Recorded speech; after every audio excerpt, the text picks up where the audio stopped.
Due to the Life is Strange free announcement, I thought it would be a good idea to review the first Life is Strange game.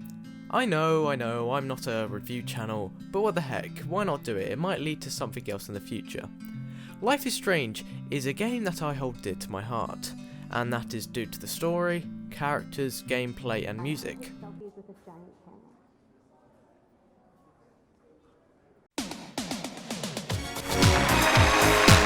Why music, you may say?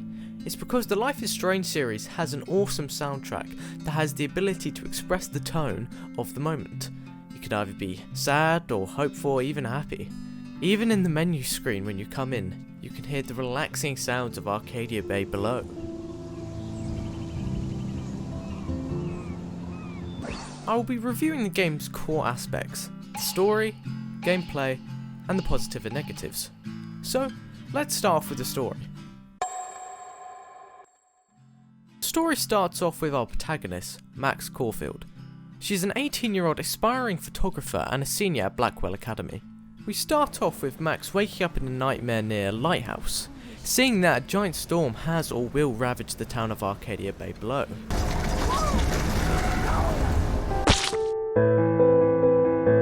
We evidently wake up in a photography class, where we contemplate the events that happened, but brushing it off as every teen does. I'm in class. Everything's cool. I am okay. We are introduced to our handsome teacher, Mr. Jefferson, who is about to embarrass us in front of our class. He asks us a couple of questions, but we don't know the answer, because we are antisocial. What's the name of the process that gave birth to the first self-portraits? Boy, if you don't... The question is then answered by Victoria, an ass-kissing snob who boasts about her extensive knowledge that can be easily searched up on Google. The French painter who created daguerreotypes, a process that gave portraits a sharp reflective style like a mirror. Now you're totally stuck in the retro zone. Sad face. Why you bully me? Well done. You know how to use a computer. Class ends and we try to escape our fate, but Daddy Jefferson will not leave us alone. I see you, Max Caulfield. Don't even think about leaving here until we talk about your entry. He lectures us about how we haven't entered into the Everyday Heroes project, where the winner is taken to San Francisco. Being the anxious teen we are, we make a reason why we haven't submitted a photo. Do I have to? I just don't think it's that big a deal. Max, you're a better photographer than a liar. Therefore, we leave the classroom and proceed to the toilets where we can have a mental breakdown. Empty. Good. Nobody can see my meltdown. Except for me. When entering the girls' toilet, we wash our face due to excessive gamer grease, and we rip the photo up.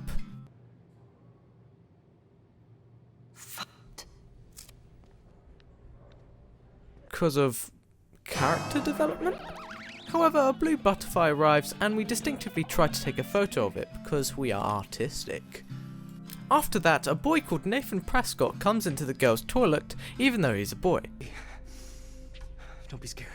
You own this school. If I wanted, I could blow it up.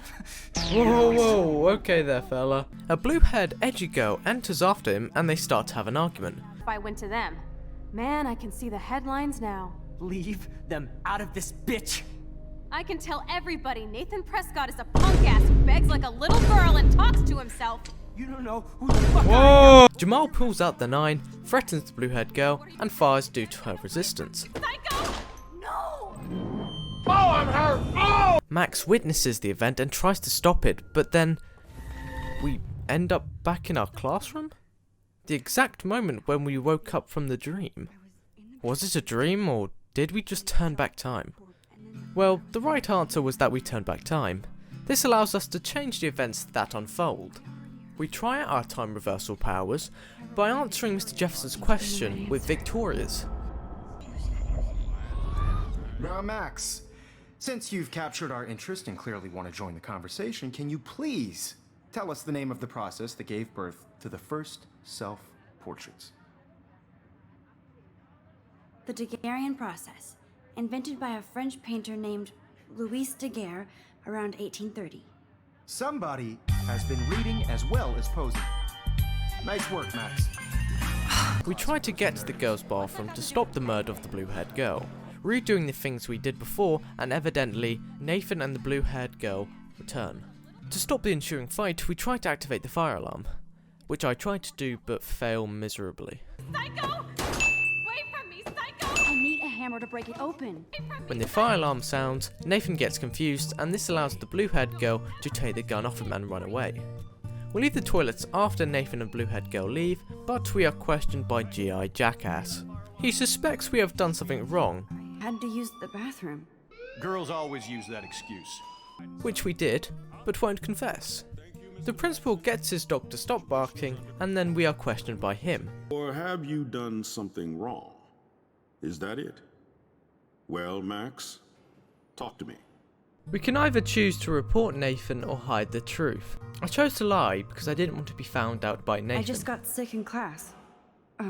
Female trouble. Finally, we are outside. Max wanders around the front of the campus talking to her fellow academics. We sign a petition to stop cameras being placed everywhere by the security guard called David. We also fly a drone and bomb some poor innocent people. Target neutralized. And thrash with some skater dudes. I'm dying. Help me.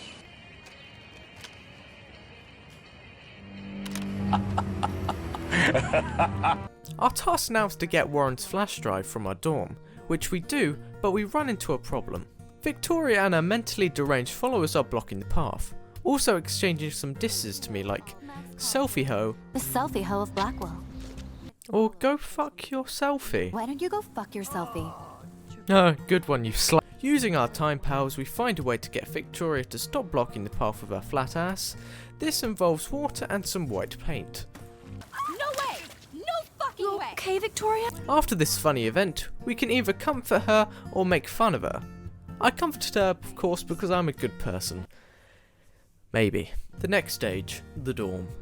We enter Max's dorm and find out that the flash drive is in our friend Dana's room, but it is guarded by the boss, Juliet.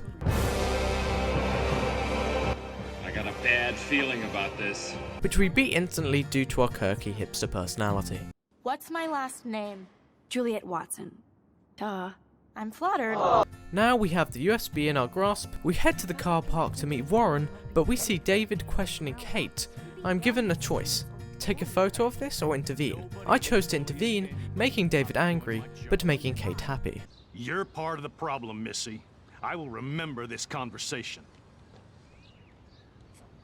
They ask you how you are, you just have to say that you're fine. But thank you. It means a lot. Anytime. Anytime.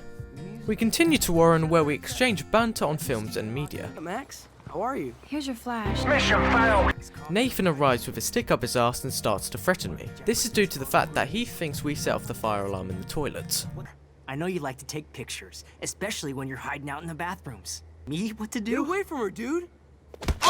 Warren, being the knight in pop culture armor, fights Nathan, this then being disrupted by the blue-haired girl pulling up in her truck. Max realizes the girl is her longtime friend Chloe.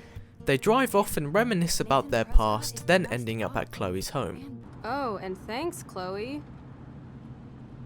After 5 years, you're still Max Caulfield. They enter and head to the bedroom. You say anything? That's not that type of game. So clear that out of your mind, you dirty. Chloe asks us to find a CD. This also leads to us finding out that the missing girl, Rachel Amber, is connected to Chloe. Chloe and Rachel Amber were best friends. This is known due to the fact that Chloe put up all the missing person posters in the school grounds. I put them up. She was my angel. After my dad died and you moved, I felt abandoned. Rachel saved my life. Chloe gets stoned and says that Max can find tools in the garage to fix her camera. Anyway, you can find tools to fix your camera in the garage. We also find out that Chloe's dad, or stepdad, is David, the security guard that was having an argument with Kate. Chloe's stepdad is head of security at Blackwell. He wants to put surveillance cameras all over the school? How paranoid can you get? We find evidence that David has been spying on Kate and has set up cameras in his home without telling Chloe or his wife. Dad actually installed cameras in the rooms? For reals? This guy has serious trust issues. Leaving no evidence that we were in the garage, we enter Chloe's room and start fixing our camera. Yes! Break it down, Max! Yeah, boogie down! Yo, Turn it off! Turn it off! David arrives with a fistful of mean words and argues with Chloe whilst we hide. We can either stay hidden or intervene in the argument between David and Chloe. I chose to stay hidden because I didn't want David being in my arse any more than he already is. I wish you'd leave, Joyce! Like now! Oh, fuck. I can't believe you've... After David leaves, Chloe says we should go to her spot that she usually hangs out, which is the lighthouse. Anyway, let's sneak out the window. There is one cool place we can go to in this hick hole. This is coincidental because the lighthouse is the place where we had the nightmare in the first scene. Max and Chloe talk, but Max ends up going into another vision/nightmare. Oh no! Not again!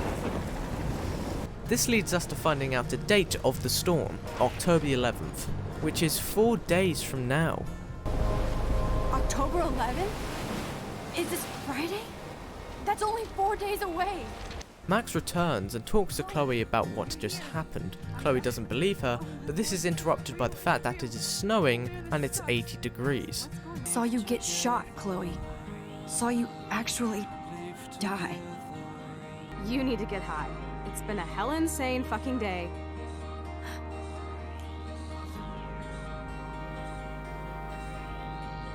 What the hell is this? Snowflakes? It's like 80 degrees. How? Or a storm is coming. Max, start from the beginning. This signifies that something bad is going to happen. The episode ends with a cinematic view of Arcadia Bay by the lighthouse.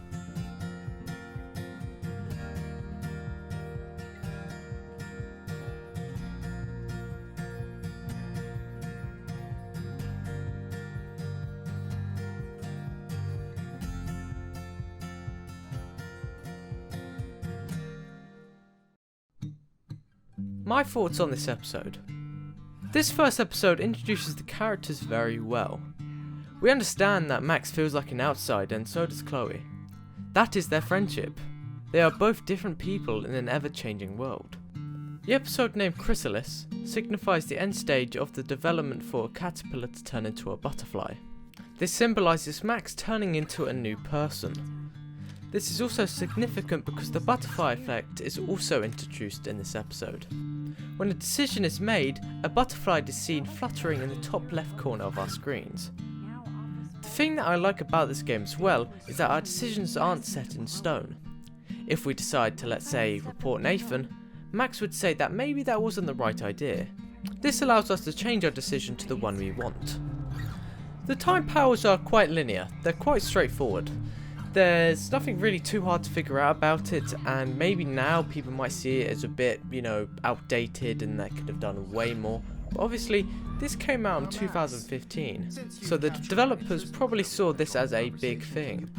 Dontnod and Square Enix, in any of their games, always try to create something new, which they definitely have created in this game.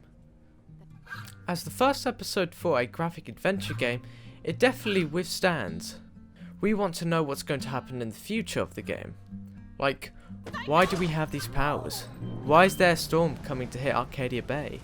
All these questions that haven't been answered, which we want to be answered in the future episodes. At the time, these episodes came out periodically, meaning that they would release them in certain dates. It's kind of like the Telltale's Walking Dead series. Like the Telltale's Walking Dead series, YouTubers did like this game. Every month that the episode was released, I would see YouTubers making reactions and videos on these games, and they definitely saw it as really good. The story, the dynamic, the characters are all different, and that's what I want. I want a different game. I want a game where I can be sucked into that reality and feel like that I'm actually playing. I want to relate to the characters, and this is what this game allows me to do. I can relate to these people being underestimated, feeling like outsiders, and throughout the episodes you'll get deeper knowledge of these characters. Nevertheless, this is all what I have to say for episode 1. And I hope you guys enjoyed this video, and if you do want more then please say. I'm probably going to be doing another retrospect on episode 2, so be on the lookout for that. Anyways, lads and ladies, have a great day.